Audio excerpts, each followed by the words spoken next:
प्रिय मित्रों, भविष्य दर्शन चैनल में आपका हार्दिक स्वागत है। आज हम बात करते हैं कर्क लग्न की दृष्टि से द्वादश भाव में केतु के फल पर। सबसे पहले आपको बताऊं कि केतु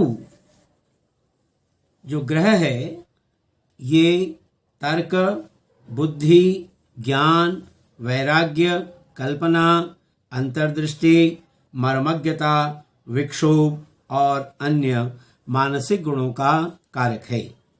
माना जाता है कि केतु भक्त के परिवार को समृद्धि दिलाता है, सर्पदंश या अन्य रोगों के प्रभाव से हुए विष के प्रभाव से भी मुक्ति दिलाता है। सामान्यतया ये देखा जाता है कि केतु का नाम सुनते ही मन में एक डर सा लगने लगता है। जिन लोगों को ज्योतिष में थोड़ी भी रुचि है वह इस बात को बहुत अच्छी तरह से जानते हैं कि केतु एक भ्रम पैदा करने वाला ग्रह नहीं है, बल्कि केतु तो एक बहुत ही अच्छा ग्रह है। यदि किसी को केतु अच्छे परिणाम दे तो व्यक्ति को बहुत ही ज्यादा ऊंचाइयों पर ले जाएगा। मान, प्रतिष्ठा और समाज में अच्छी पहचान बनाएगा। केतु को लेकर डरने की कोई बात नहीं। आज हम केतु ग्रह से संबंधित कुछ विशेष बातों पर चर्चा करेंगे। सबसे पहली बात है कि केतु हमें क्या देता है। केतु एक रहस्यात्मक ग्रह है। केतु को लेकर एक भ्रम फैला हुआ है कि केतु लोगों को बदनाम करवा देता है, कहीं मुंह दिखाने के लायक नहीं छोड़ता। केतु भड़का देता है, इंसान को स्थिर नहीं रहने देता, जीवन भर धक्के खाते रहता है। लेकिन केतु ग्रह की कुछ विशेषताएं हैं। वो क्या है? केतु का अर्थ होता है ऊंचाई। यदि केतु कुंडली में अच्छे ग्रहों के साथ बैठा है तो जातक को उसके जीवन में सर्वाधिक श्रेष्ठ पदों पर पहुंचा देता है। जहां राहु को सर्वाधिक पापक ग्रह कहा जाता है, ठीक उसके विपरीत केतु को एक शुभ ग्रह कहा जाता है। अगर केतु का सही विश्लेषण किया जाए तो छाया ग्रह होने के बावजूद केतु बहुत अच्छा परिणाम दे सकता है। केतु यदि शुभ फल देने पर आ जाए तो सर्वाधिक श्रेष्ठ पदों पर पहुंचा देता है। केतु का जो स्वभाव है वो मंगल ग्रह से मिलता जुलता है। जहां मंगल पराक्रम, तेज और साहस का कारक है, ठीक उसी के समान केतु भी है। अचानक घटने वाली घटनाओं में केतु का महत्वपूर्ण स्थान है। यदि केतु ने अच्छे ग्रहों के साथ अष्टम स्थान में अपना संबंध बना दिया तो निश्चित ही आकस्मिक धन लाभ हो जाता है। केतु सिर्फ अच्छा ही फल देता है ऐसा भी है, ये कहना उचित नहीं होगा। और केतु हमेशा परेशान करता है और बुरा फल देता है, दुख देता है, ऐसा कहना भी सही नहीं होगा। केतु एक भ्रम पैदा करने वाला ग्रह है। केतु ग्रह को छाया ग्रह भी कहते हैं। केतु जिस ग्रह के साथ बैठ जाता है उस ग्रह का बल बढ़ा देता है। शुभ के साथ शुभ और अशुभ के साथ अशुभ फल देने लगता है। तो प्रिय मित्रों, केतु की जहां पर भी कुंडली में केतु बैठता है वहां से अपने घर से 5वें घर को, 7वें घर को और 9वें घर को केतु पूर्ण दृष्टि से देखता है। केतु की जो उच्च राशि है वो होती है हमारी धनु राशि, और केतु की जो नीच राशि है वो मिथुन राशि है, और मीन में केतु को स्वराशि का माना जाता है। तो इस तरह से ये संक्षेप जानकारी आज हमने केतु के बारे में मालूम की। अब बात करते हैं कर्क लग्न की दृष्टि से द्वादश भाव में केतु का फल। जैसा कि आप यहाँ देख रहे हैं, पहले स्थान में ये हमारा कर्क राशि है जिसका स्वामी है चंद्रमा।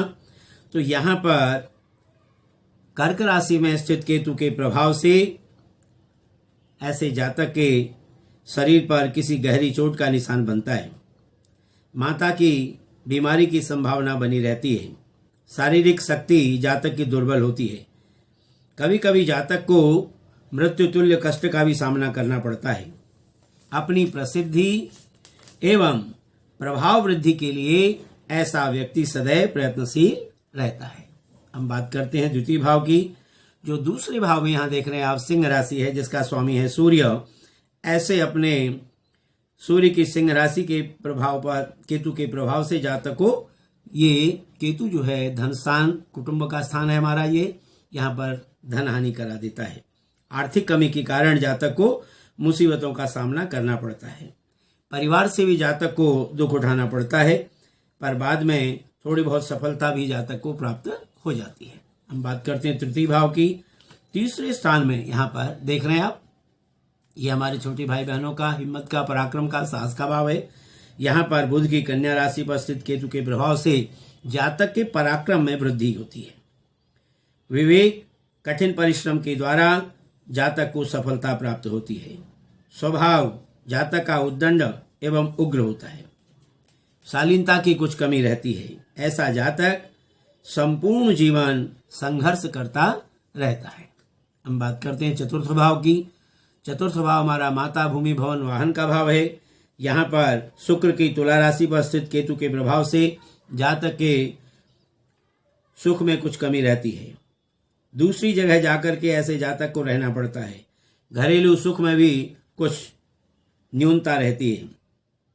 कुल मिलाकर हम ये कह सकते हैं कि सामान्य सुख जातक को अपने जीवन में प्राप्त होता है, और ऐसे जातक की जो वृद्धावस्था है वो भी कुछ कष्टमय ही व्यतीत होती है। हम बात करते हैं पंचम भाव की। जो पंचम भाव हमारा विद्या, बुद्धि व संतान का भाव है। यहाँ पर मंगल की वृश्चिक राशि पर स्थित केतु के प्रभाव से जातक को संतान में कुछ कष्ट का अनुभव होता है। विद्या प्राप्ति में भी कुछ कठिनाइयाँ जातक को आती है, लेकिन जातक जो है वो चालाक, बातूनी होने के कारण अपनी अयोग्यता को छिपाकर दूसरे लोगों पर प्रभाव डालने में सफल होता है। ऐसा जातक कभी कभी अपने धैर्य को भी खो बैठता है। अब बात करते हैं षष्ठ भाव की। जो हमारा छठा भाव यहाँ पर है।